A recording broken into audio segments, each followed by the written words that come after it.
कन्हैया की। धरी धरी मुरली बजैया की आरती कृष्ण कन्हैया की। कृष्ण तेने मथुरा में जन्म लियो, कृष्ण तेने मथुरा में जन्म लियो। नंद घर मंगलाचारी कियो, नंद घर मंगलाचारी कियो।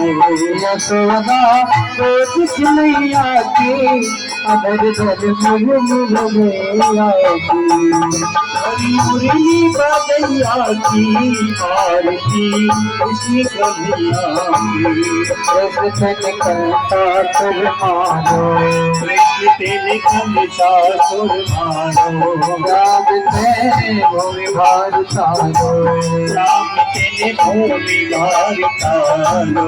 कालिया नाग कन्हैया की, आरती कृष्ण कन्हैया की।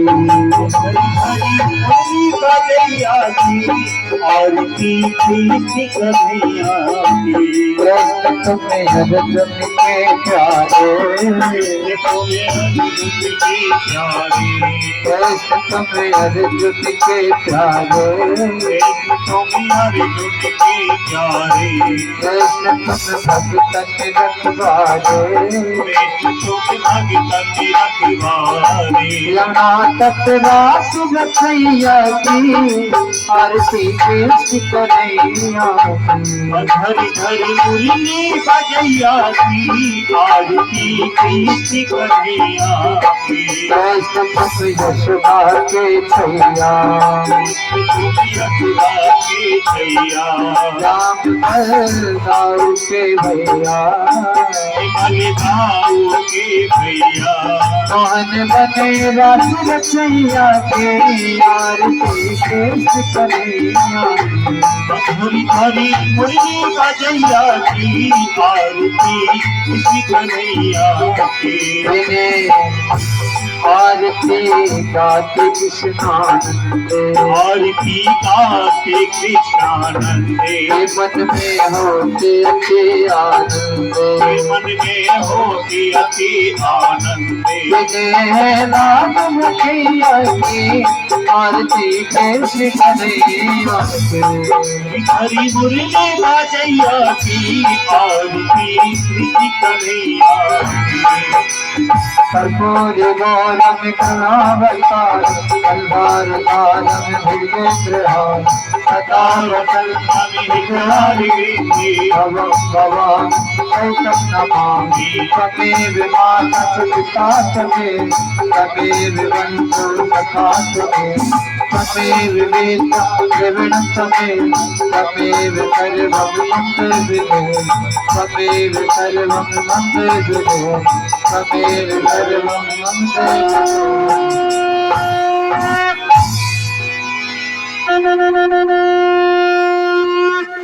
बोले गोविंद भगवान की जय। आरती जलेन शीतलीकरणम देवतारति वंदनम। ओम देवौ शांति अंतरिक्षं शांति पृथ्वी शांतिरापः शांतिरोषधयः शांति वनस्पतयः शांति विश्वे देवा शांति ब्रह्मा शांति सर्वगं शांतिः शांतिरेव शांतिः क्षमा शांतिरेधि। ओम शुभ शांतिर्भवतु। हस्ते अक्षत पुष्पाणि कृत्वा ओम जगनेन जगमयजन्ति देवा स्थानि धर्माणि प्रथमान्य सन्नातेः नाकं महिमानः सचान्त्र यत् पूर्वे साध्याः सन्ति देवाः। हरि ओम एकदन्ताय विद्महे वक्रतुंडाय धीमहि तन्नो दन्ति प्रचोदयात्। हरि ओम नारायणाय विद्महे वासुदेवाय धीमहि तन्नो विष्णुः प्रचोदयात्। हरि ओम महालक्ष्म्यै च विद्महे विष्णुपत्न्यै च धीमहि तन्नो लक्ष्मीः प्रचोदयात्। हरि ओम नंदनंदनाय विद्महे यशोदानंदनाय धीमहि तन्नो श्रीकृष्णः प्रचोदयात्। हरि ओम। वृषभानुजायै च विद्महे कृष्णाप्यायै च धीमहि तन्नो श्रीराधा प्रचोदयात्। हरि ओम। अंजनीसुतायै च विद्महे वायुपुत्राय धीमहि तन्नो हनुमत प्रचोदयात्। सेवन्ति काम कुल चांपक पाट लज्जै पन्नाग जात कर वीर रसाल पुष्पै बिल्वा परवाल तुलसी दल मंजरी त्वां पूजयामि जगदीश्वर में प्रसीदा। नाना सुगंध पुष्पाणि यथा कालोद्भवानि च पुष्पांजलिर्मया दत्ता गृणाम परमेश्वर। सुमन सुगंधित सुमन लया सुमन सुभक्ति सुभार पुष्पांजलि अर्पण करो मेरे देव करो स्वीकार। मेरे नाथ करो स्वीकार। मंत्र मांत्रिक पुष्पांजलि। बोलो श्रीमद् भागवत महापुराण की जय। व्यास जी महाराज की जय। राजा परीक्षित जी महाराज की जय। सुखदेव जी महाराज की जय। आज के आनंद की जय। आनंद कंद भगवान की जय। राधा कृष्ण भगवान की जय। सियावर रामचंद्र भगवान की जय। लक्ष्मण जती की जय। छोटे गोपी कन्हैया लाल की जय। बालाजी महाराज की जय। गणेश जी महाराज की जय। देवी मैया की जय। आज के आनंद की जय। गौरी शंकर भगवान की जय। शनिदेव महाराज की जय। बांके बिहारी लाल की जय। राधा रानी सरकार की जय। बागेश्वर धाम की जय। सन्यासी बाबा की जय। दादा गुरुजी महाराज की जय। अपने अपने गुरु गोविंद भगवान की जय। अपने अपने माता पिता की जय। सभी भक्तों की जय। सभी यजमानों की जय। जय जय श्री राधे श्याम। आज कथा का षष्ठम दिवस है। षष्ठम दिवस की बड़ी ही पावन कथा आप सभी हमारे परम पूज्य गुरु जी महाराज जी के मुखारविंद से श्रवण करेंगे। सभी बड़े प्रेम से बड़े भाव से अपने आसन पर विराजमान होकर के आज कथा का स्मरण करेंगे। सभी बड़े प्रेम से बोलेंगे जय श्री राधे जय श्री कृष्ण।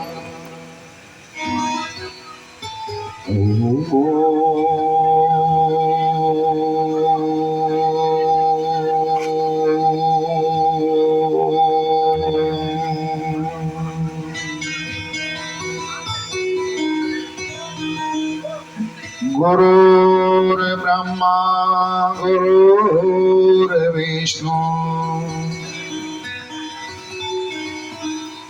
गुरुर्देवो महेश्वरा गुरु साक्षात् परम ब्रह्म तस्मै श्री गुरवे नमः। अखंड मंडलाकारं व्याप्तं येन चराचरं तत्पदं दर्शितं येन तस्मै श्री गुरवे नमः। श्रीमन्महागणाधिपतये नमः। लक्ष्मीनारायणाभ्यां नमः। वाणी हिरण्यगर्भाभ्यां नमः। सची पुरंद्राभ्यां नमः। मातृपेचणकमलेभ्यो नमः। इष्ट देवताभ्यो नमः।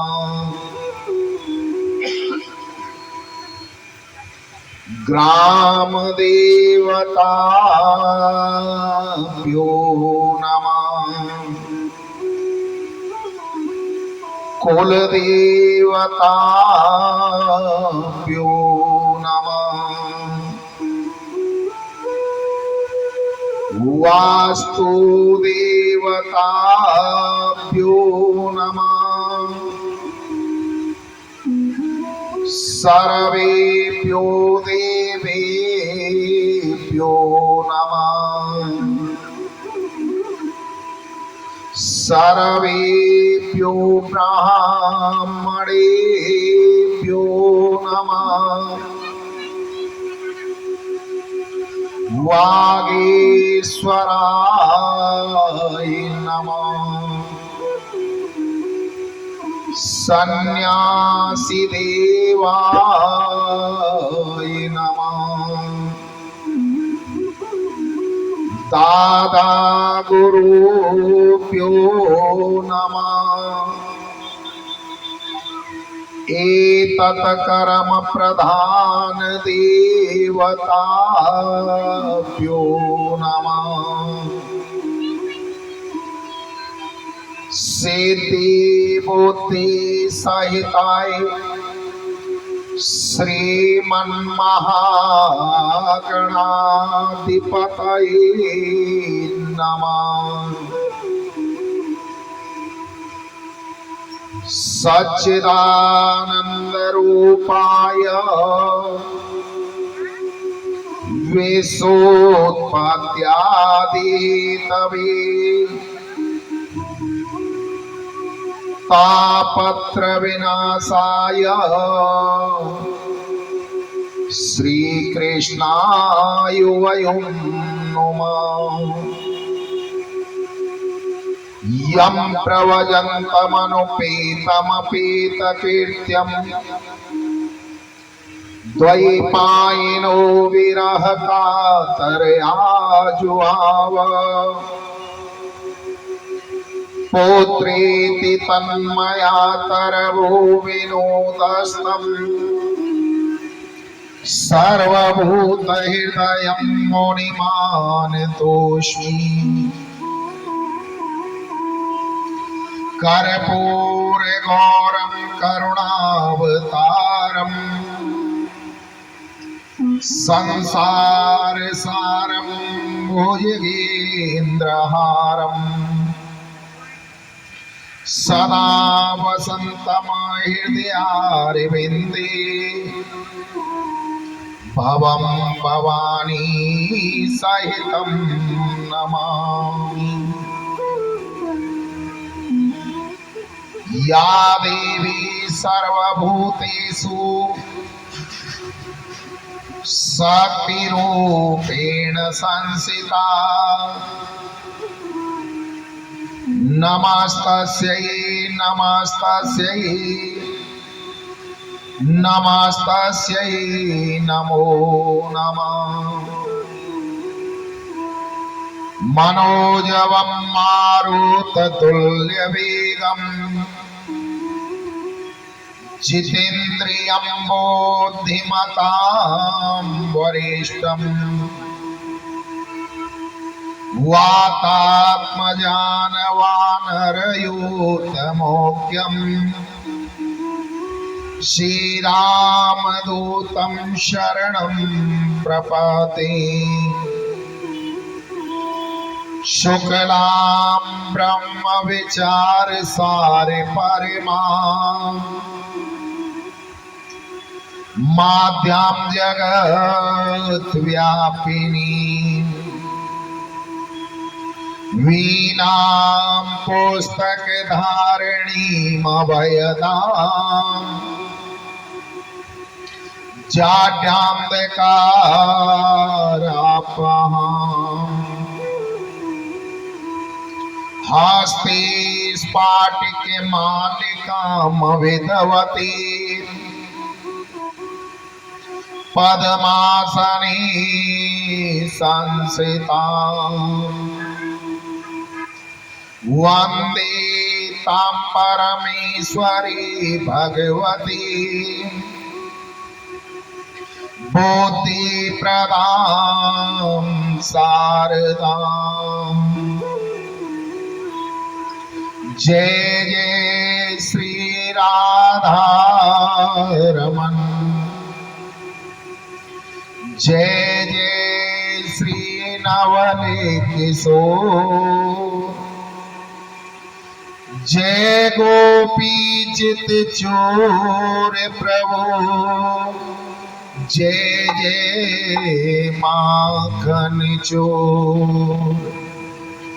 गोविंद जय जय गोपाल जय जय गोविंद जय जय गोपाल जय जय गोविंद जय जय गोपाल जय जय गोविंद जय जय गोपाल जय जय राधा रमण हरि गोविंद जय जय राधा रमण हरि गोविंद जय जय ब्रह्मा जी की जय जय विष्णु जी की जय जय ब्रह्मा जी की जय जय विष्णु जी की जय जय ब्रह्मा जी की जय जय विष्णु जी की जय जय ब्रह्मा जी की जय जय विष्णु जी की जय जय उमापति शिवशंकर की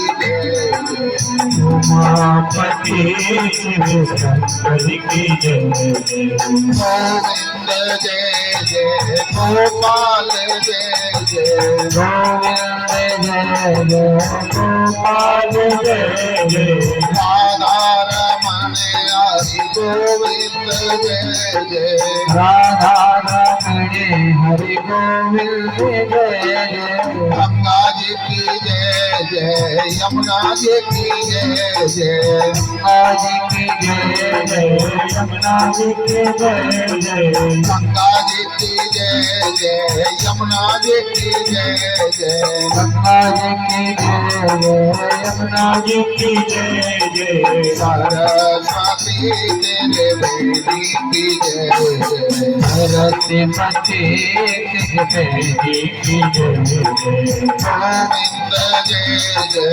गोपाल जय जय गोविंद जय जय गोपाल जय जय राम जी की जय जय सीता जी की जय जय राम जी की जय जय सीता जी की जय जय राम जी की जय जय सीता जी की जय जय राम जी की जय जय सीता जी की जय जय दशरथ कुमार चारों भाइयों की जय जय दशरथ कुमार चारों भैया की जय जय गोविंद जय जय गोपाल जय जय गोविंद जय जय गोपाल जय जय राधा रमण हरि गोविंद जय जय राधा रमण हरि गोविंद जय जय राधा जी की जय जय रुक्मण जी की जय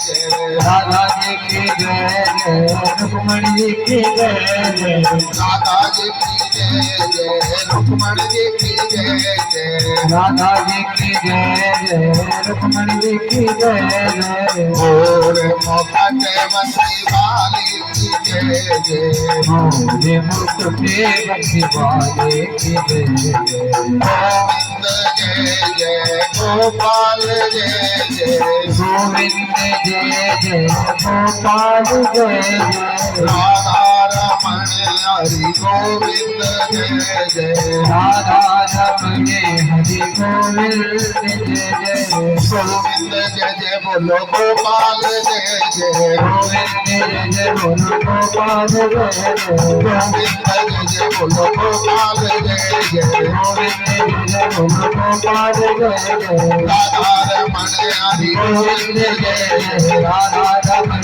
हरि गोविंद जय गोविंद जय जय बोलो गोपाल जय जय गोविंदी बोलो जय जय गोपाल जय जय गोविंद जय जय बोलो गोपाल जय जय गोविंद की जय जय बोलो गोपाल जय जय राधा रमण हरि गोविंद जय जय राधा रमण हरे गोविंद जय जय गोविंद मेरा गोपाल गोविंद मेरा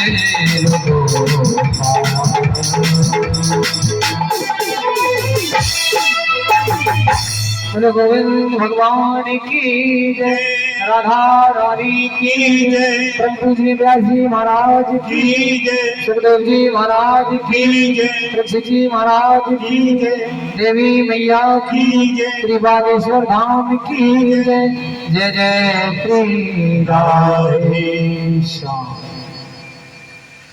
परम मंगल में परात पर अकलेश्वर अकारण करुणा वरुणालय भक्त वांछित कल्प तरु श्री विनिंदित पीतांबर धारी बाल कृष्ण लाल की वांगमयी मूर्ति श्रीमद् भागवत महापुराण है। बोलो श्रीमद् भागवत महापुराण की, बोलो सुखदेव जी महाराज की, बोलो परीक्षित जी महाराज की जय बोलो भक्तों भगवान की जय बोलो वस्ती माता की जय बोलो गौ माता की जय बोलो बागेश्वर धाम की जय बोलो सन्यासी बाबा की जय बोलो दादा गुरु महाराज की जय बोलो अपने अपने गुरु गोविंद भगवान की जय बोलो अपने अपने मताई बाप की जय जय जय श्री राधे श्याम। आज षष्ठम दिवस की कथा में प्रवेश करने से पूर्व जो कलयुग के राजा हैं, जिनका चारों युग में प्रताप है, ऐसे वीर बलवंत हनुमंत लाल के चरणों में प्रार्थना करते हैं, दंडवत करते हैं, क्योंकि भगवान की कथा का अगर कोई सच्चा श्रोता है तो वो है मेरे हनुमान जी महाराज, और अगर कोई सच्चा वक्ता है वो भी है मेरे हनुमान जी महाराज। ऐसे वीर बलवंत हनुमंत लाल के चरणों में दंडवत प्रार्थना करते हैं, आवाहन करते हैं। कथा प्रारंभ होत है, आओ वीर हनुमान, आसन आए विराज कर, करो सर्व कल्याण। परम आदरणीय सर्वमात्र शक्ति, पिता तुल्य पुरुष शक्ति,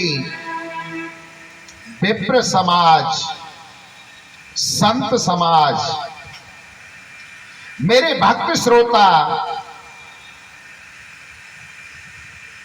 मेरे संगीतकार, और जहां तक मेरी आवाज जा रही है वहां तक के सभी भक्त प्रेमियों को मैं डॉक्टर संजय भारद्वाज व्यासपीठ से चरणों में कोट कोट नमन करता हूं। बोलो राधे राधे। सिया राम में सब जग जानी, भैया करहूं प्रणाम जोरे जोग पानी, करहूं प्रणाम जोरे जोग पानी। श्री सुखदेव जी महाराज कहते हैं कि हे राजन, जब मेरे प्रभु ने गोवर्धन महाराज को 7 दिवस अपनी कण की उंगली पर उठाकर रखा और उसको विराजमान जब करने लगे, नीचे टेक दिया, तो ग्वाल वालों ने पूछा, हे कन्हैया, तुमने इस गोवर्धन महाराज को कैसे उठा लिया? कन्हैया कहने लगे, कछु माखन को बल बढ़ो, कछु गोपिन करी सहाय, श्री राधा जो की कृपा से मैंने गिरवर लियो उठाए। कछ तो मेरे अंदर माखन मिश्री का बल बढ़ा, कछ आप सभी लोगों ने मेरी सहायता की। बोले, हमने क्या सहायता की? कि जिस समय में गोवर्धन महाराज को उठा रहा था ना, आप सब मुझे टकटकी लगाकर देख रहे थे, तो आपका बल निकल करके मेरे अंदर समाहित हो गया, मेरे अंदर आ गया। ब्रजवासी कहने लगे, चोखो, माखन चुरावे हो, मिश्री चुरावे हो, वस्त्रन को चुरावे हो, अब हमारे बलन को भी चुराने लगे हो।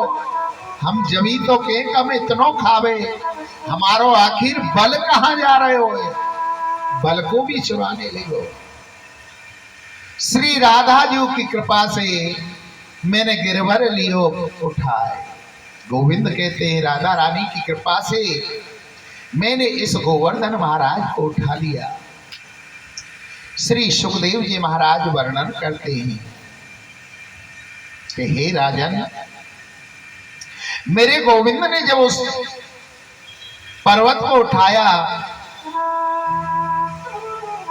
सब ग्वाल वाल उसके नीचे आ गए थे। जब तो एक तो वास की नाग की परिधि लगा दी थी, जिससे कि जल अंदर ना आ सके। दूसरा,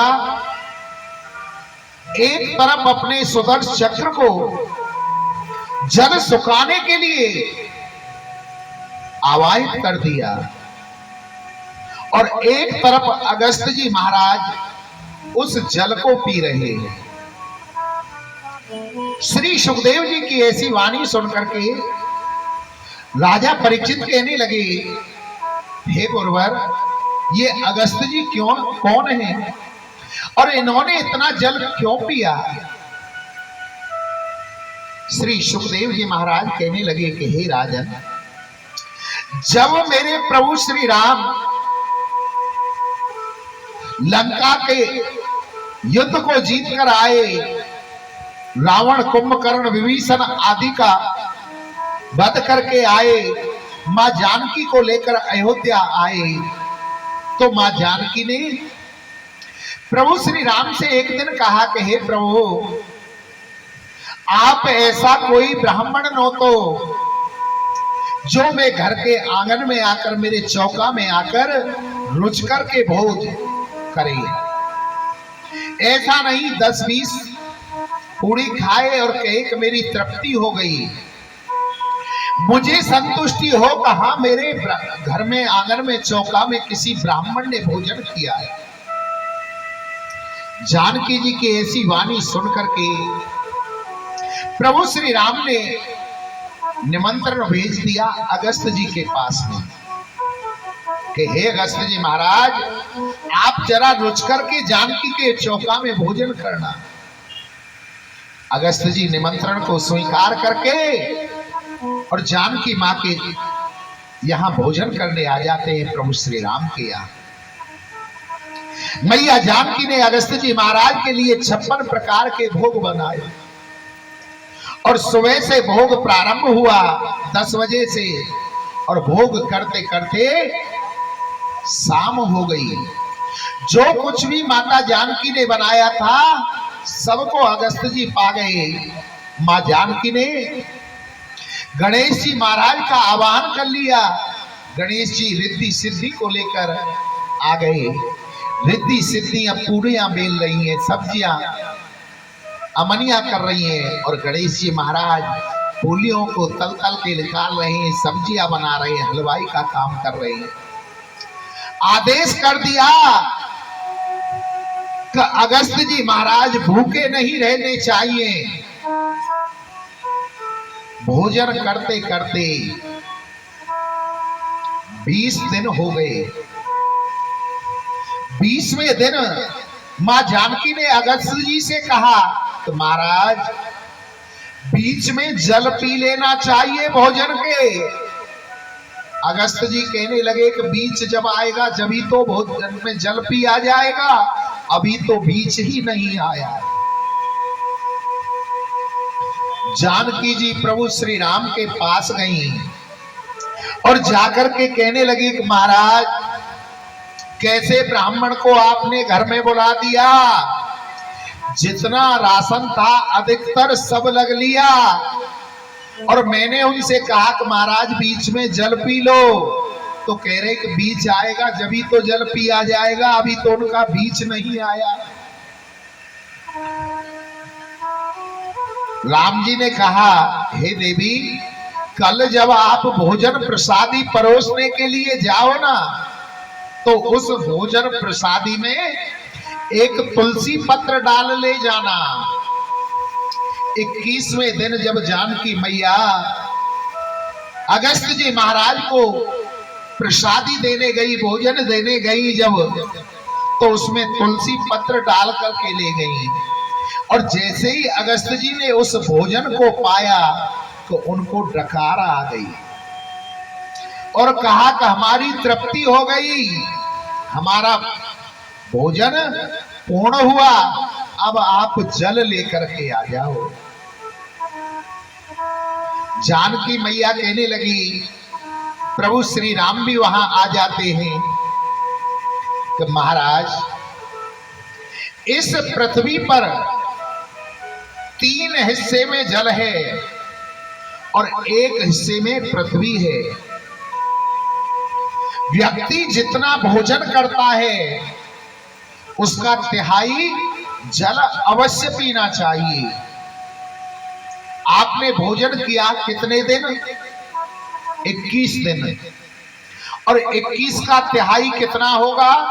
7 पिया 21, 7 दिन। महाराज 7 दिन तक हम जल कहां से ढोएंगे आपके लिए? अगस्त जी कहने लगे तो फिर आप क्या चाहते हो? इतने में प्रभु श्री राम कहने लगे कि महाराज आपने भोजन कर लिया त्रेता में, और जब हमारा जन्म द्वापर में होना तब आप जल पी लेना। अगस्त जी ने कहा कोई बात नहीं है, हम तो एक तपस्या पर बैठेंगे और कभी युग व्यतीत हो जाए तो हमें पता भी नहीं चलेगा। अगस्त जी महाराज ने भोजन किया था राम जन्म में त्रेता में, और जल कब पिया? 7 दिन। कृष्ण जन्म में द्वापर में ये वही अगस्त जी महाराज। श्री सुखदेव जी महाराज वर्णन करते हैं 7 दिन बाद जब कन्हैया अपने ब्रजवासियों को लेकर के वृंदावन पहुंचते हैं तो मैया यशोदा एक दिन को संभाल रही थी, क्योंकि एक दिन में 8 पहर होते हैं, और मैया यशोदा अपने लाला को दिन में 8 बार भोजन कराती थी। 7 दिन से लाला ने कुछ भी नहीं खाया पिया था। मैया को एक दिन था याद था, आज मैया ने लाला के लिए 56 भोग बनाए। क्यों? 7 दिन में 8 बार से गुना किया, 7 8 56, तब से 56 भोग का प्रथा चली है। इतने में जब प्रभु गोवर्धन को विराजमान करके चलने लगे तो इंद्र वहां पर आ गया था, और इंद्र ने आकर के क्षमा याचना मांगी। प्रभु ने कहा हे इंद्र, तुम्हारा अपराध क्षमा है, तुम जाओ। इंद्र हाथ जोड़ करके कहने लगा ऐसो को उदार जग माही, बिन सेवा जो द्रव दीन पर, राम सरस को नाही। हे प्रभु, ऐसा दीन दयाल कौन होगा जो हम जैसे अपराधियों के अपराध को भी क्षमा कर रहे हो। तो भगवान कृष्ण कहते हैं, हे इंद्र सुन, भाव बिन कुछ भी वो देवे, मैं कभी लेता नहीं, और भाव से एक फूल भी देवे तो मुझे स्वीकार है। कि हे इंद्र, अगर भाव के बगैर व्यक्ति मेरे को कुछ देता है, मैं लेता नहीं हूं, और भाव में आकर के केवल मेरे ऊपर एक पुष्प चढ़ा देता है, एक तुलसी पत्र चढ़ा देता है, उसको मैं स्वीकार कर लेता हूं। ये ब्रजवासियों का भाव है जो मैं इनको प्राप्त हूं और इनको मानता हूं। भक्त हमारे, हम भक्तन के भक्त हमारे, सुन अर्जुन प्रतिज्ञा मेरी, यह व्रत टरहि न टारे। जहां मेरे भक्त होते हैं ना, मैं अपने भक्तों के लिए नाना प्रकार के नाच नाचने लगता हूं। मेरे भक्तों को कोई दुख ना हो, मैं उनकी हर अभिलाषा को पूर्ण करता हूं। भक्त हमारे पग धरे, वहां धरो में हाथ, सदा संग लागत फिरो, कबहु न छोड़ो साथ। भक्त मेरी तरफ अपने पैर बढ़ाते हैं ना, अपने पग धरते हैं, तो मैं उनके पग के नीचे अपने हाथ लगा देता हूं। जो भक्त मुझे अपना सर्वस्व मान लेते हैं ना, मैं उन भक्तों के खातिर अपना सर्वस्व उनके ऊपर लुटा देता हूं। आज इंद्र बार बार क्षमा याचना मांगी। प्रभु ने इंद्र के अपराध को क्षमा कर दिया। इंद्र ने केवल 10 मंत्रों में भगवान से क्षमा मांगी थी, और ब्रह्मा जी जिन्होंने 40 मंत्रों में प्रार्थना की थी, इंद्र और ब्रह्मा में कितना अंतर है देखो। 4,32,000 वर्ष का कलयुग है, 8,64,000 वर्ष का द्वापर, 12,96,000 वर्ष का त्रेता, 17,12,000 वर्ष का सतयुग। जब इनको सबको एक साथ मिलाया जाता है तब एक चतुर्युगी बनती है, और जब ऐसी 71 चतुर्युगी बीत जाती हैं तब एक मनमंत्र बनता है, तब जाकर एक इंद्र बदलता है, और जब ऐसे 14 इंद्र बदल जाते हैं तब ब्रह्मा जी का एक दिन होता है।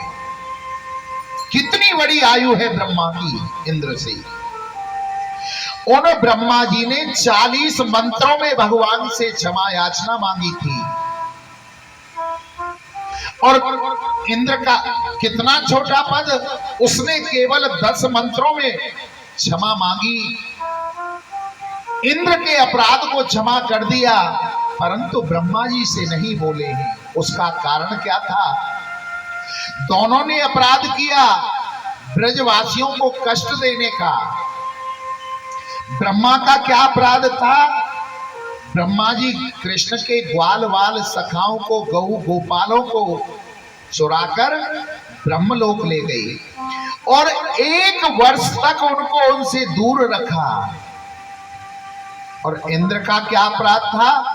इंद्र ने उन ब्रजवासियों को जल में डुबोकर मारना चाहा, परंतु वो ब्रजवासी गोवर्धन की तलेटी के नीचे, गोवर्धन के नीचे 7 दिन तक मेरे गोविंद के पास रहे, गोविंद को निहारते रहे, गोविंद को देखते रहे। यही अपराध में अंतर था कि ब्रह्मा ने अलग किया और इंद्र के कारण वो ब्रजवासी मेरे कन्हैया के पास रहे, इसलिए इंद्र के अपराध को क्षमा कर दिया। श्री सुखदेव जी महाराज वर्णन करते हैं, जब गोविंद गोवर्धन को स्थापित करके और वृंदावन आ गए, उसके बाद अपनी मैया से कहने लगे, हे मैया, अगर आप हमें अनुमति दे दें तो हम गऊ चराने के लिए जाएं। अब तक हमने छोटी छोटी गऊएं चराई, अब बड़ी गऊओं को चराना चाहते हैं।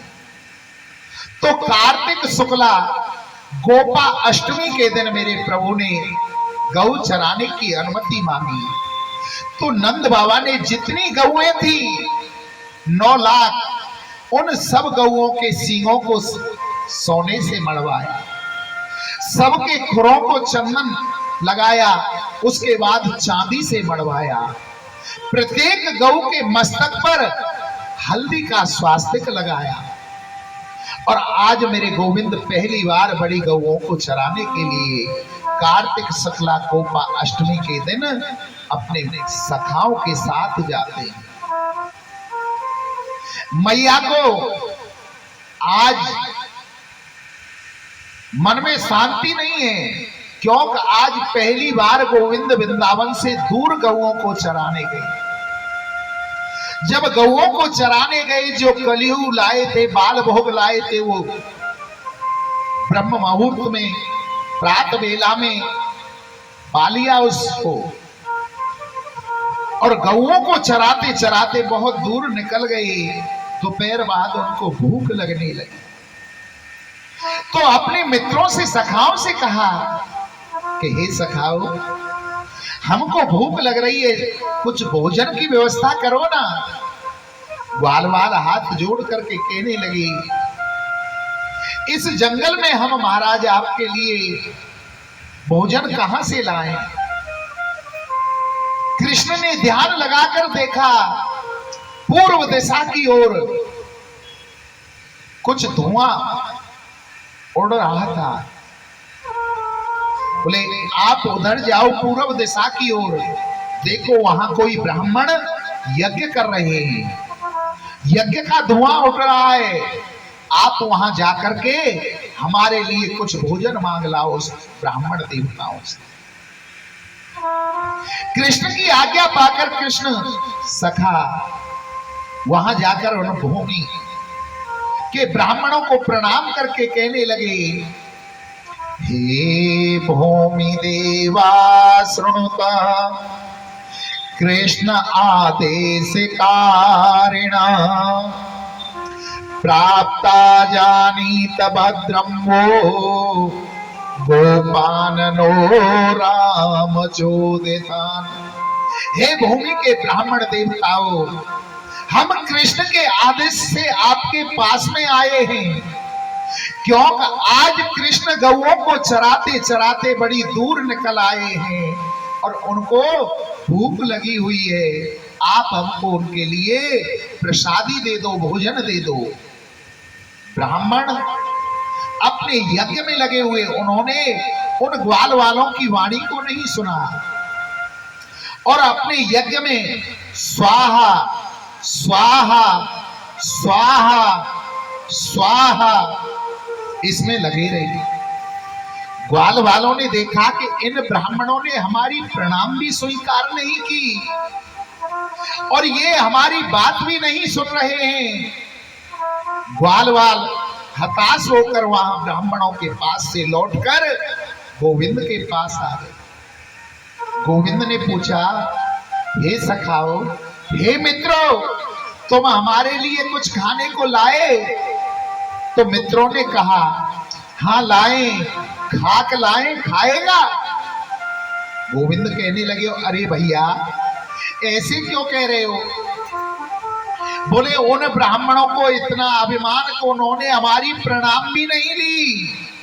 खाने की बात कर रहे हो, वो तो अपने यज्ञ पर यज्ञ करे जा रहे, स्वाहा स्वाहा स्वाहा। गोविंद कहने लगे, हे मित्रों, हे सखाओ, तुम गलत गए। तुम्हें ब्राह्मण की पत्नियों के पास जाना चाहता था, माताओं के पास जाना चाहिए था, क्योंकि भक्ति पुरुष की अपेक्षा माताओं में ज्यादा होती है। आप कहीं देख लेना, हम बहुत जगह कथाओं में जाते हैं, पुरुषों की संख्या 10, 20, 50 होती है और महिलाओं की संख्या सैकड़ों में पहुंच जाती है। महिलाओं के अंदर भक्ति भाव ज्यादा होता है। अगर आप पुरुषों से भिक्षा मांगोगे तो पता है क्या कहेंगे, कैसा हट्टो कट्टो बाबाजी है, खायो कमायो ना जाए, भीख मांगे, चल चल आगे चल। और आप माताओं से मांगोगे, माता अगर उस भोजन को कर रही होंगी और कोई भिखारी आ जाएगा तो अपना मुंह का निवाला भी भिखारी को दे देती है, इतनी श्रद्धा भाव होता है। आप मेरे कहने पर माताओं के पास जाओ और उनसे भोजन मांगना जरूर मिलेगा।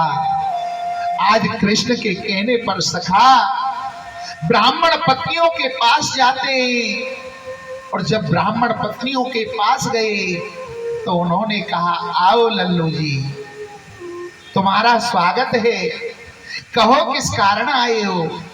तो उन्होंने कहा, माताओं, आज हमारे गोविंद गऊओं को चराते चराते बड़ी दूर निकल आए हैं और उनको भूख लगी हुई है, आप उनके लिए कुछ प्रसाद दे दो तो आपकी बड़ी कृपा होगी।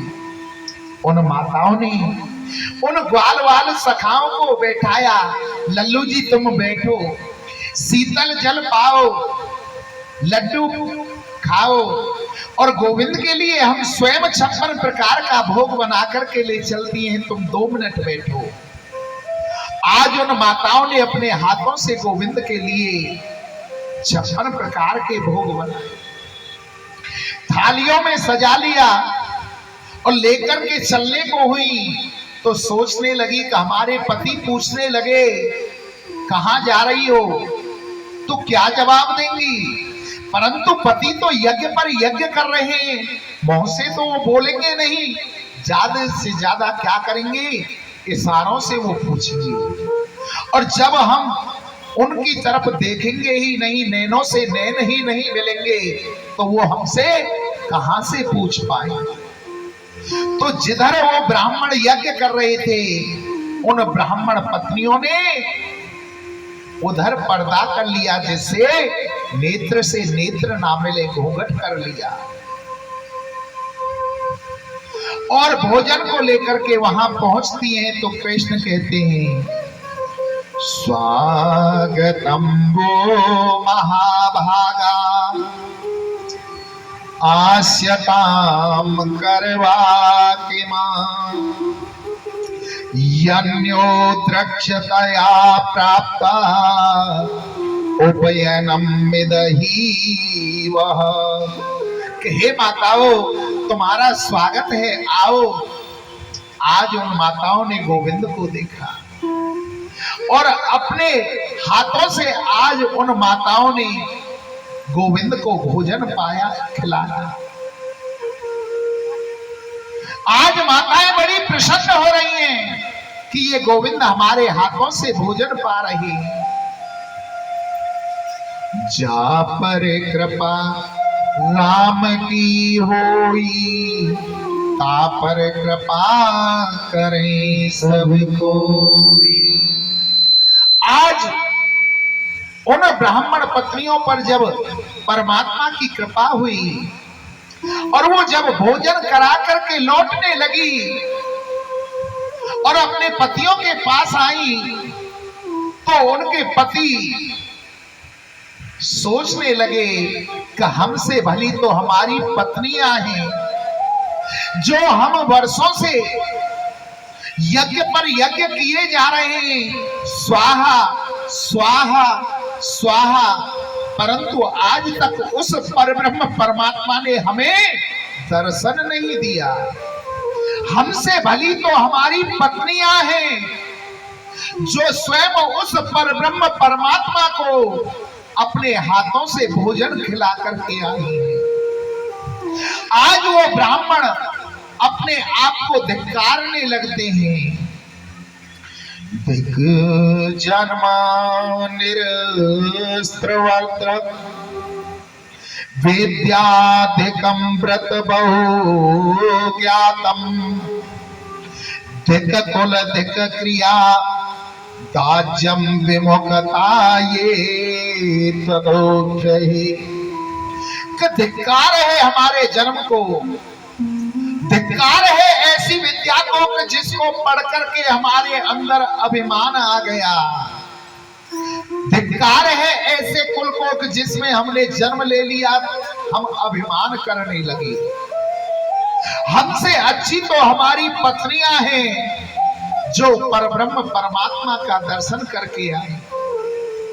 आज उन ब्राह्मणों ने अपनी पत्नियों को बार बार कहा, हे देवियों तुम महान हो जो अपने हाथों से परब्रह्म परमात्मा को भोजन करा के आए। आज उन ब्राह्मणों को भाव का पता चला कि दिखावे से परमात्मा नहीं मिलता है, परमात्मा मिलता है भाव से। श्री सुखदेव जी महाराज वर्णन करते हैं, आज गोविंद अपनी गौओं को चरा करके आ रहे थे। गौ बेला हो रही थी, गोधूली बेला, जो समय अब चल रहा है यही समय चल रहा था। गौओं के खुर से धूल उड़ रही है और गोविंद को पसीने आ रहे हैं और पसीनों के ऊपर वो धूल उड़ उड़ करके जम रही। तो वो पसीने की बूंद ऐसे लग रही है गोविंद के मुखारविंद पर जैसे कि हीरे मोती लटके हुए। आगे आगे गाय चल रही हैं, पीछे पीछे ग्वाल चल रहे हैं और बीच में मेरा मदन गोपाल चल रहा है। छोटी छोटी गैया, छोटे छोटे बाल, छोटा सा मेरो मदन गोपाल।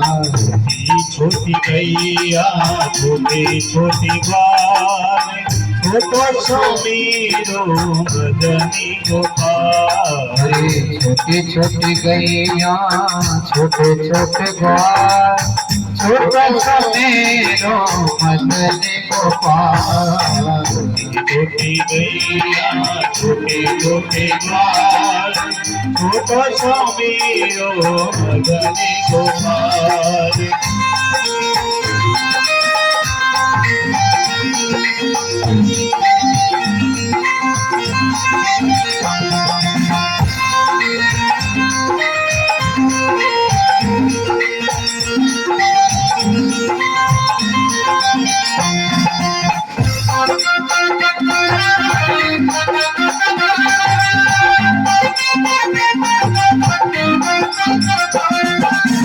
कारी कारी गैया गोरे गोरे ग्वाल, कारी गैया गोरे गोरे ग्वाल, कारी कारी गैया गोरे गोरे ग्वाल। कारी कारी गैया गोरे गोरे ग्वाल। अरे स्वामी परने मेरो मदन गोपाल, स्वामी परने मेरो मदनी गोपाल। छोटी छोटी गैया, छोटे छोटे ग्वाल, छोटा सा मेरो मदन गोपाल। छोटी गैया छोटी छोटी ग्वाल, छोटा सा मेरो मदनी गोपाल।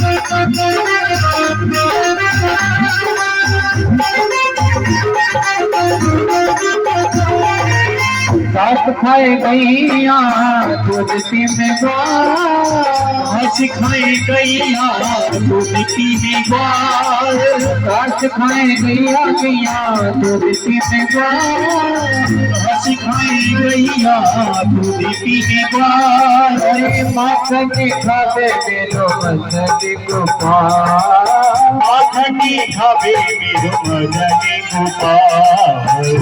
छोटी गैया छोटे छोटे गाँव मेरो मदन गोपाल। छोटो छो मेरो मदन गोपाल।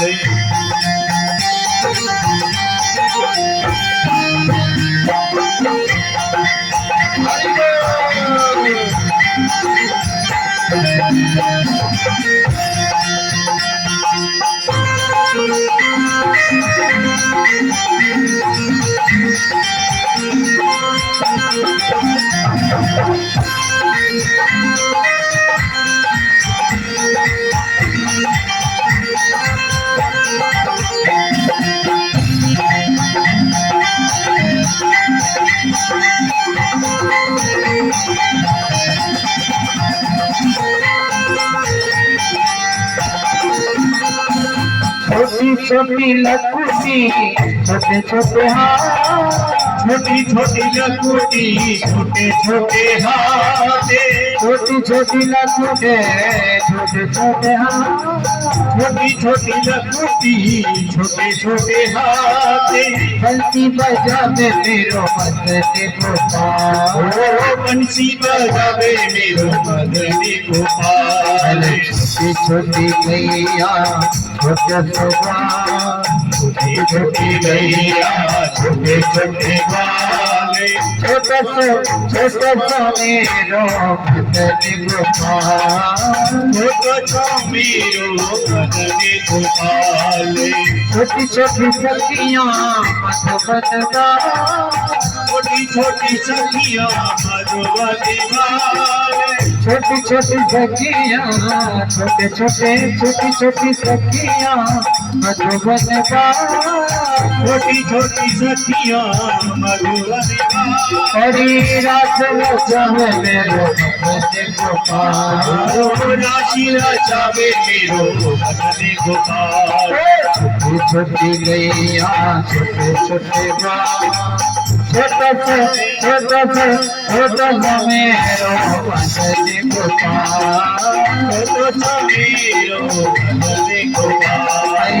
छोटा मेरो मदन गोपाल।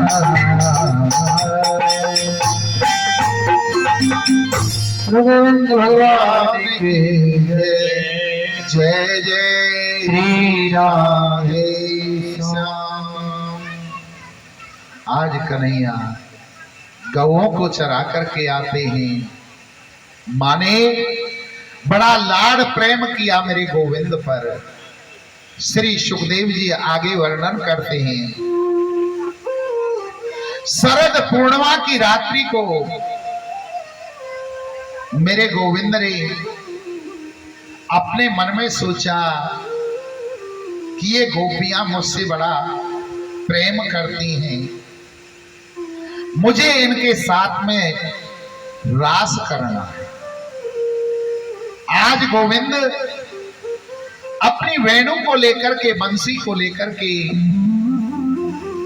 और यमुना के किनारे निकल जाते हैं और जाकर के यमुना के किनारे पर अपनी वेणु को बजाने लगे, बंसी को बजाने लगे। जिस भी गोपी के कानों में वो वाणी आती है, वेणु की धुन आती है, बंसी की आवाज आती है, उस गोपी को लगने लगता है कि ये बंसी की धुन मेरा नाम ले रही है, मुझे पुकार रही है, मुझे बुला रही है।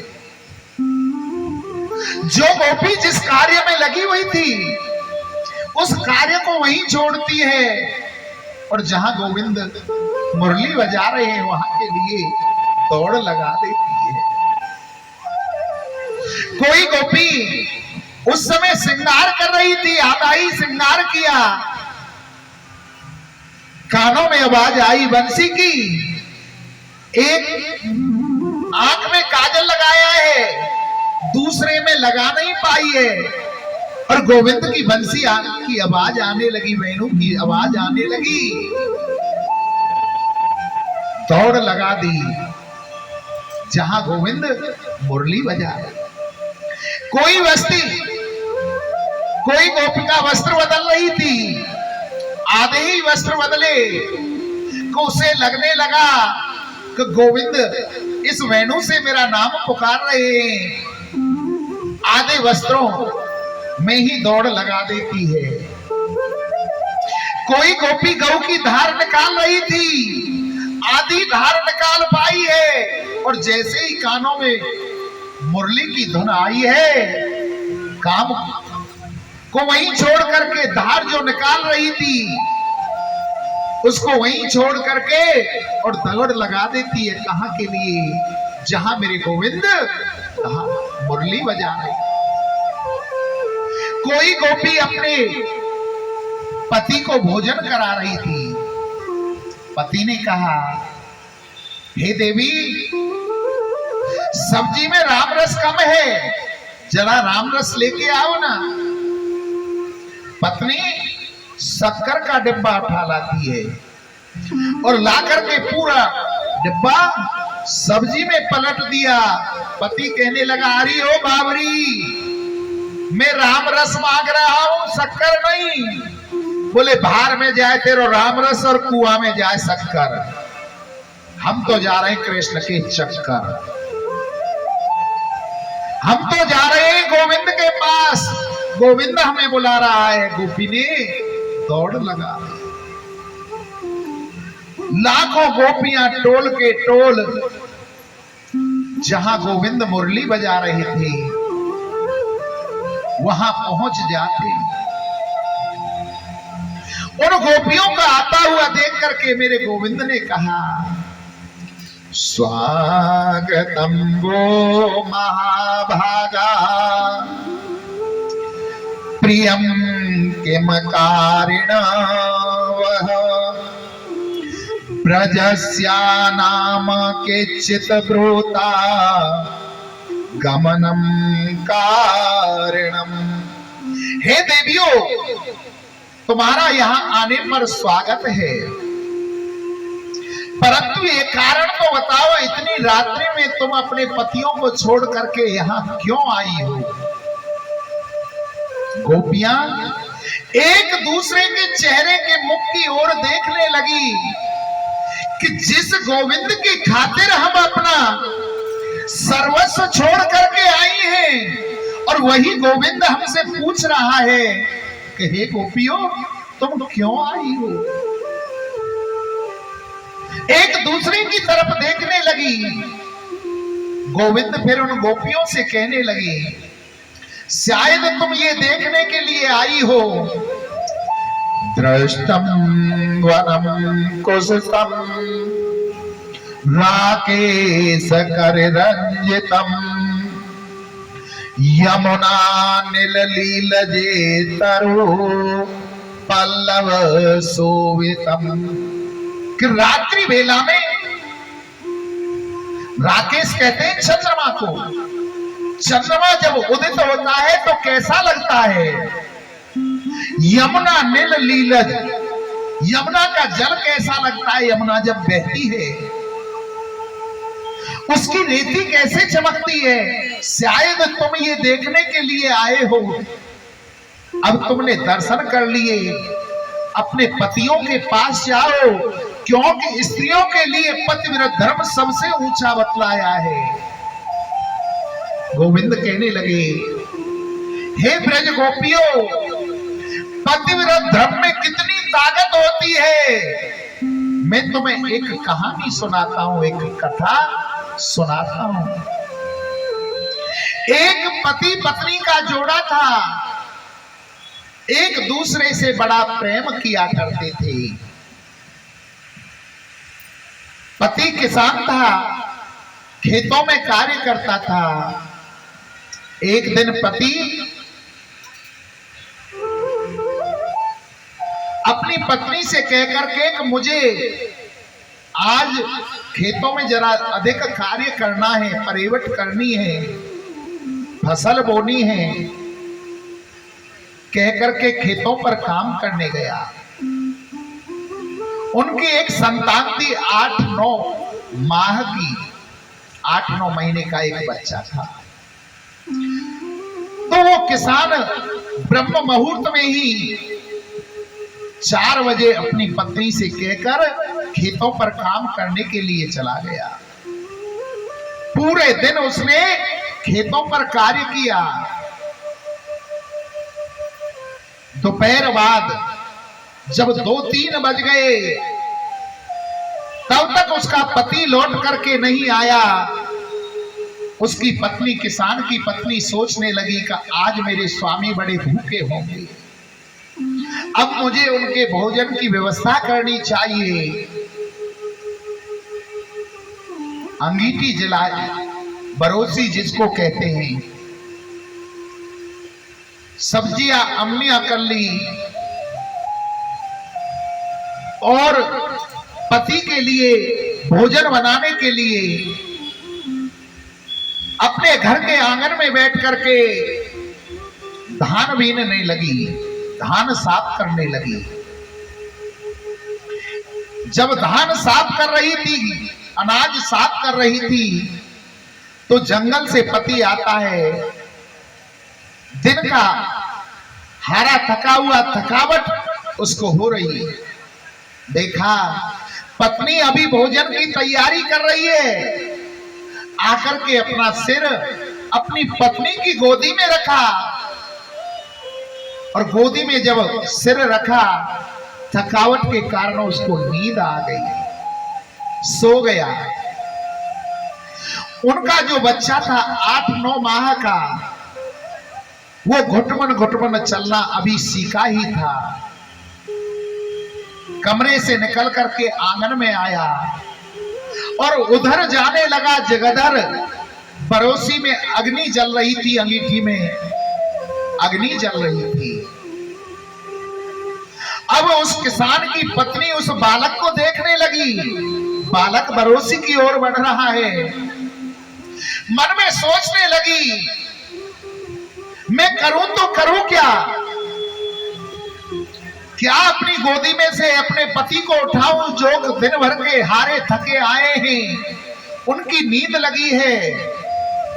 क्या अपने बच्चे को जाकर के बचाऊं जिसे अग्नि के बारे में कुछ नहीं पता है? वो बरोसी की तरफ बढ़ता जा रहा है। बालक धीरे धीरे उस बरोसी के पास पहुंच जाता है जिसमें एक बहुत तेज अग्नि जल रही थी, और बालक ने उस बरोसी में छलांग लगा दी। उस स्त्री ने अपने नेत्रों को बंद कर लिया और सोचने लगी, कुछ भी हो जाए मैं अपने पति को नहीं जगाऊंगी, मैं अपने पतिव्रत धर्म का पालन करूंगी। ये बेचारे थके हुए आए हैं। वो नेत्र बंद करके बैठी रही। तकरीबन 2 घंटे बाद जब पति की आंख खुली और पति ने गोदी में से सिर को हटाया, पत्नी दौड़ी दौड़ी बरोसी के पास गई और जाकर के देखा कि उस बरोसी के अंदर उसका बालक खेल रहा है, किलोल कर रहा है।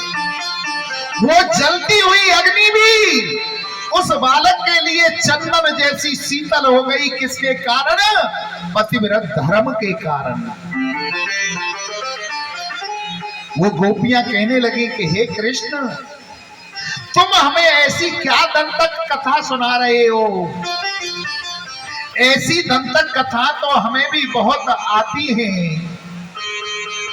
जैसे आप हमें बता रहे हो ना, हम भी आपको एक कथा सुनाती हैं। एक पति पत्नी का जोड़ा था जो एक दूसरे से बड़ा प्रेम करते थे। एक बार उनके जीवन में गरीबी आ गई। पति अपनी पत्नी से कहने लगा कि हे प्रिय, इस नगर में, इस ग्राम में मुझे काम नहीं मिलता। काम नहीं मिलता है तो मेरे पास धन नहीं है। अगर तुम मुझे अनुमति दे दो तो मैं परदेश में धन कमाने के लिए जाऊं। पत्नी कहने लगी, स्वामी तुम परदेश में चले जाओगे, मैं किसकी सेवा करूंगी, मैं कैसे आपके बगैर रह सकूंगी। वो पति बाजार में जाता है और बाजार से अपना प्रतिबिंब फोटो खिंचवा करके लाता है और ला करके अपनी पत्नी को दे दिया। कहा कि हे देवी, आप मेरे इस प्रतिबिंब अर्थात फोटो की पूजा करना, इसको गीले कपड़े से पोंछना, इसको चंदन लगाना, भोजन बना करके इसका भोग लगाना और उस भोग को तुम स्वयं पा लेना। आज वो पति अपनी पत्नी को अपना प्रतिबिंब फोटो दे करके और परदेश चला जाता है। उसकी पत्नी अपने उस पति के फोटो की पूजा करती है, गीले कपड़े से उसको पोंछती है, चंदन लगाती है, भोजन तैयार करती है, भोजन लगाती है और उसके बाद में स्वयं उस भोजन को पाती है। यह क्रम करते करते 1 वर्ष हो गया। 1 वर्ष में उसके पति ने बहुत सारा धन कमाया और वो धन लेकर के अपने देश को लौट करके आया। आकर के अपने घर पर अपना दरवाजा खटखटाने लगा। उस समय उसकी पत्नी अपने पति की उस फोटो की प्रतिबिंब की पूजा में लगी हुई है। उसको गीले कपड़े से पोंछ रही है, उसको चंदन लगा रही है, उसके लिए भोजन तैयार कर रही है। हे गोविंद, हम आपसे पूछती हैं, जब उसका पति आ गया तो उस पत्नी को क्या करना चाहिए था। कृष्ण कहने लगे, जब उनका वास्तविक पति आ गया तो उन्हें फोटो की पूजा नहीं करनी चाहिए, उस पत्नी को तुरंत दरवाजा खोलना चाहिए। हे गोविंद, आपने उत्तर सही दिया। और गोपियां कहने लगी, ऐसे वर को क्यों वरे, जो जन्मे और मर जाए। वरवरिये गोपाल जीव, जासे चुड़ लो अमर हो जाए।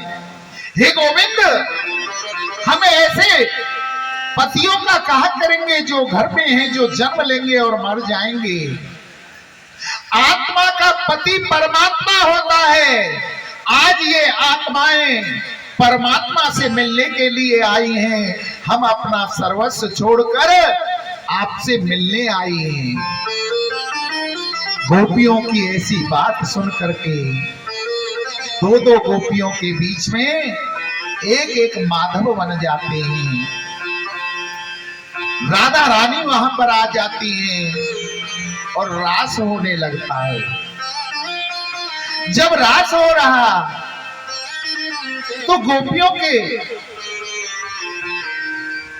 मन में अभिमान आ गया कि हमारे अंदर और राधा रानी के अंदर कोई अंतर नहीं है।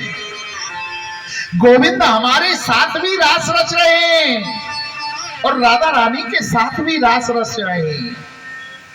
गोविंद ने देखा कि इन गोपियों के मन में अभिमान है, इस अभिमान को दूर करना होगा।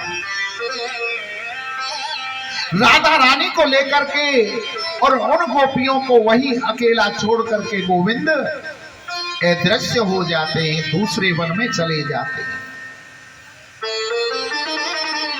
गोपियां कृष्ण को ढूंढने लगी, कृष्ण कहां गए, कृष्ण कहां गए, कृष्ण कहां गए। अब दूसरे वन में पहुंचे, राधा रानी मन में सोचने लगी कि गोविंद मुझसे अधिक स्नेह करते हैं, प्रेम करते हैं, उन गोपियों को छोड़ करके और मुझे लेकर के यहां आ गए, मैं अधिक सुंदर हूं। गोविंद ने राधिका से कहा, हे ब्रजेश्वरी जरा जल्दी चलो ना। तो राधा रानी कहने लगी कि अब मुझसे नहीं चला जाता है, मैं थक गई हूं। गोविंद ने कहा, आप थक गई हो, आप हमारे कंधे पर विराजमान हो जाओ, हम आपको लेकर चलेंगे। और राधा रानी जैसे ही गोविंद के कंधे पर बैठने को होती हैं, गोविंद राधा रानी को भी छोड़ करके अदृश्य होते आते हैं, दूसरे वन में चले जाते हैं। राधा रानी भी कृष्ण को ढूंढने लगी।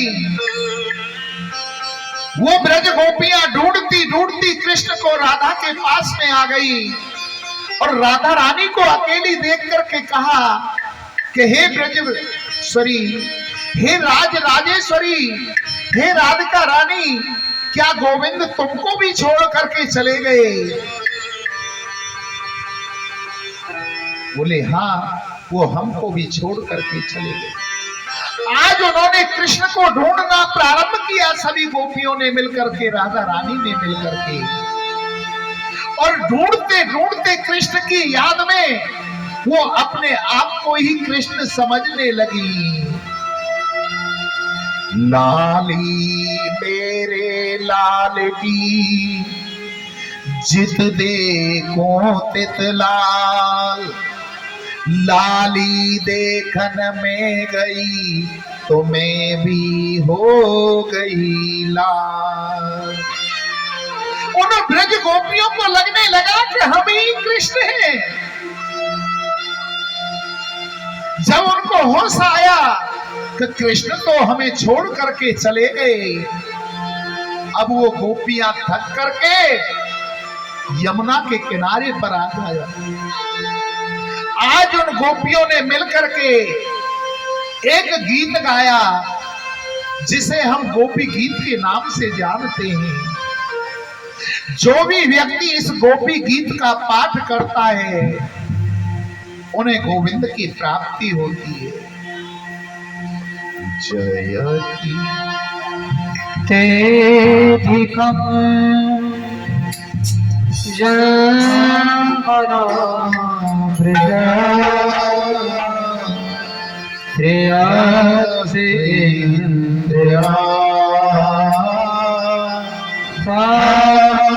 शाश्वती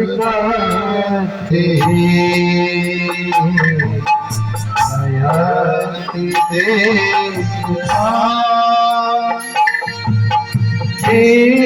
सुता जो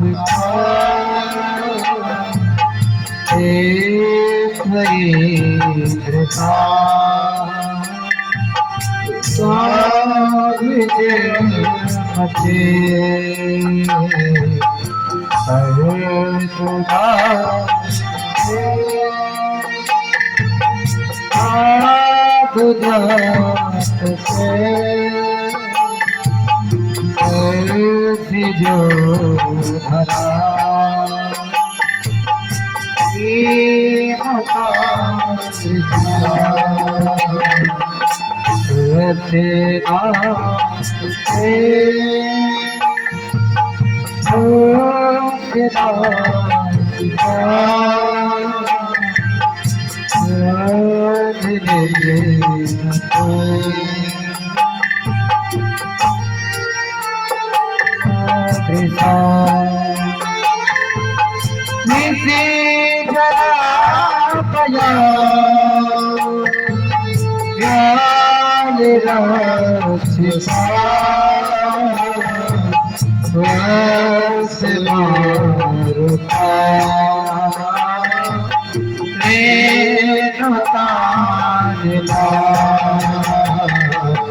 विषय मया ईश्वर को भया कृष्ण भरम राचिया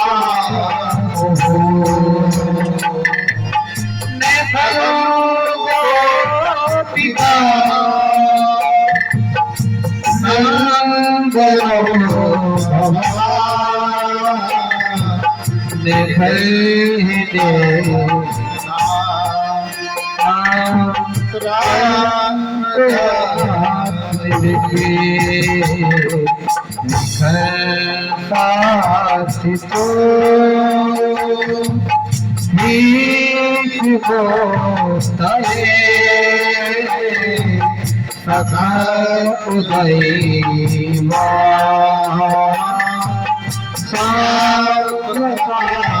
खुले मेरी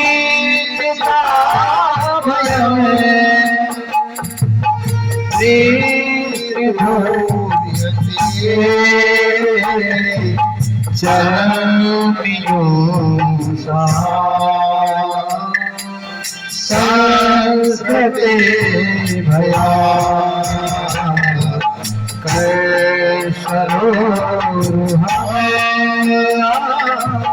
कांत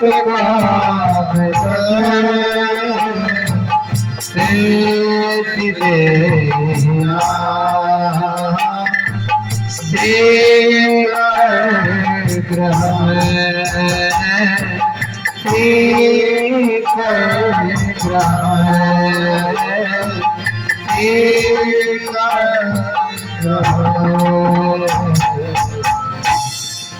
गोपियों ने जब इस गोपी गीत को गाया तो गोविंद वहां प्रकट हो जाते हैं और गोविंद से वो ब्रज गोपियां कहने लगी, हे कन्हैया, हे माधव, आप हमको छोड़ करके कहां चले गए थे? कृष्ण ने कहा कि हे गोपियों, तुम्हारे मन के अंदर अभिमान आ गया था। उस अभिमान को दूर करने के लिए मैं तुमसे दूर हुआ। अब तुम विरह की अग्नि में जल करके पवित्र हो गई हो। अब मैं तुम्हारे साथ में रास रखूं। उस समय वहां पर एक पुरुष आ जाता है। गोविंद ने पूछा, महाशय आप कौन हो? तो कहने लगा, मैं काम हूं और जहां स्त्री पुरुष का मिलन होता है वहां मैं तुरंत प्रकट हो जाता हूं। बोले, आपने हमारा शिव रूप में क्या बिगाड़ लिया? जब हमने शिव रूप धारण किया था तुम जल करके भस्म हो गई। काम कहने लगा कि प्रभु, उस समय आप तपस्या पर बैठे हुए थे। बोले, माना हम शिव रूप में तपस्या पर बैठे थे, जब हमने राम रूप धारण किया, राम जन्म लिया, तभी आपने हमारा क्या बिगाड़ लिया? कामदेव हाथ जोड़ करके कहने लगा कि महाराज, मां जानकी के सिवा आपने जिस भी स्त्री को देखा, अगर वो आपसे बड़ी थी तो उसे मां के रूप में देखा, जो आपके बराबर थी उसे बहन के रूप में देखा, और जो आपसे छोटी थी उसे पुत्री के रूप में देखा। इसलिए मेरा वहां आपके ऊपर बस नहीं चला है। परंतु यहां असंख्य गोपियां हैं, अब मैं देखूंगा आप मुझे कैसे जीत पाओगे। गोविंद ने कहा, तो आप हमारे साथ कौन सा युद्ध करोगे? किले वाला युद्ध या मैदान वाला युद्ध? कामदेव कहने लगा, महाराज, किले वाला युद्ध कौन सा होता है? बोले, एक कमरे में पति पत्नी बंद हो और वहां काम को जीत करके दिखाया जाए, वो किले वाला युद्ध होता है। कामदेव कहने लगा कि ये खेल तो हम रोज प्रतिदिन खेलते हैं, मैदान वाला युद्ध कौन सा है जहां असंख्य गोपियों के बीच में गले में हाथ डाल करके काम को जीता जाए, वो मैदान वाला युद्ध होता है। गोविंद ने कहा, हे कामदेव, तुम्हारे पास जितने बाण हैं आप सब बाणों को चला लो, आज हम काम को जीत करके दिखाएंगे। तो जितनी गोपियां थी उतने मेरे कृष्ण बन जाते हैं। प्रत्येक गोपी के गले में मेरे गोविंद ने अपनी बाहों को डाल रखा है और उनके साथ में आज रास रचाते हैं। आई रे आई शरद पूनम की रात, और मजबूर हन की शान प्यास, अब होगी मुलाकात। आई रे आई, आई रे आई शरद पूनम की रात, आई रे आई शरद पूनम की रात। मजबूर हन की शाम प्यासे, हन की शाम प्यासे, मजबूर हन की शाम प्यासे, हन की शाम प्यासे, अब होगी मुलाकात। आई रे आई शरद पूनम की रात, आई शरद पूनम की रात।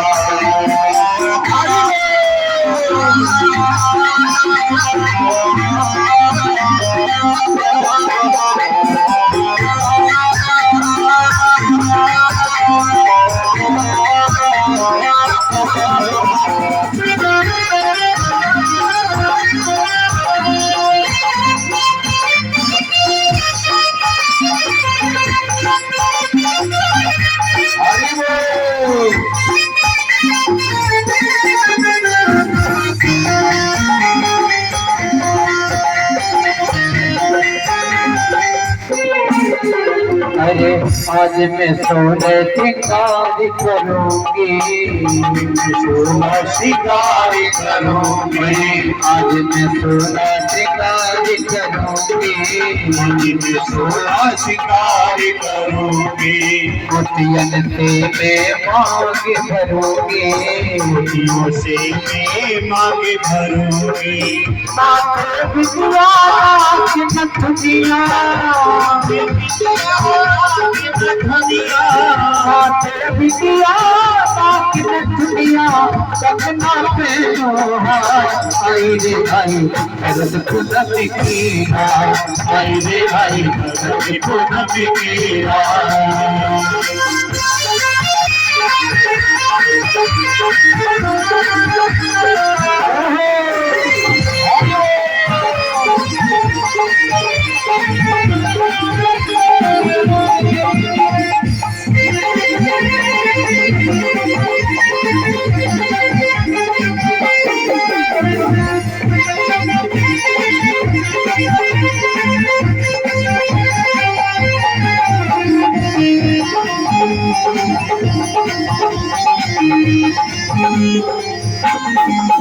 हरि कानन कुंडल दे नदी गजेरा, कानन कुंडल दे नदी गजेरा, कानन कुंडल दे नदी गजेरा, कानन कुंडल दे नदी गजेरा।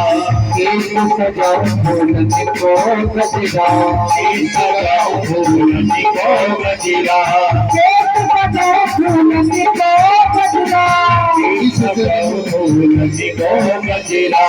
हाथ बेटी हाथ नाली, हाथ बेटी हाथ नाली, सजी मचे हरता। आई रे आई शरद पूनम की रात, आई रे आई शरद पूनम की रात।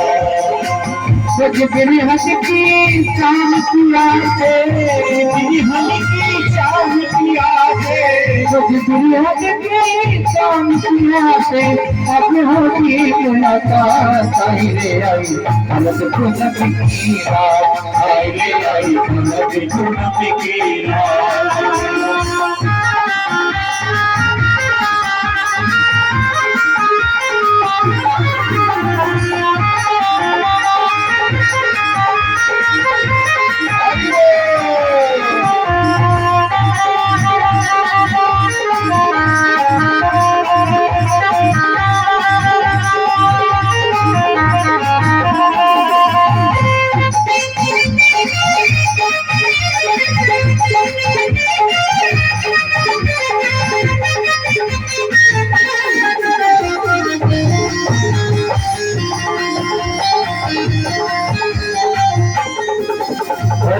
सतरंग साड़ी ओढ़ चुनरिया सतरंग साड़ी ओढ़ चुनरिया अपने पिया की में दुल्हनिया अपने पिया की में दुल्हनिया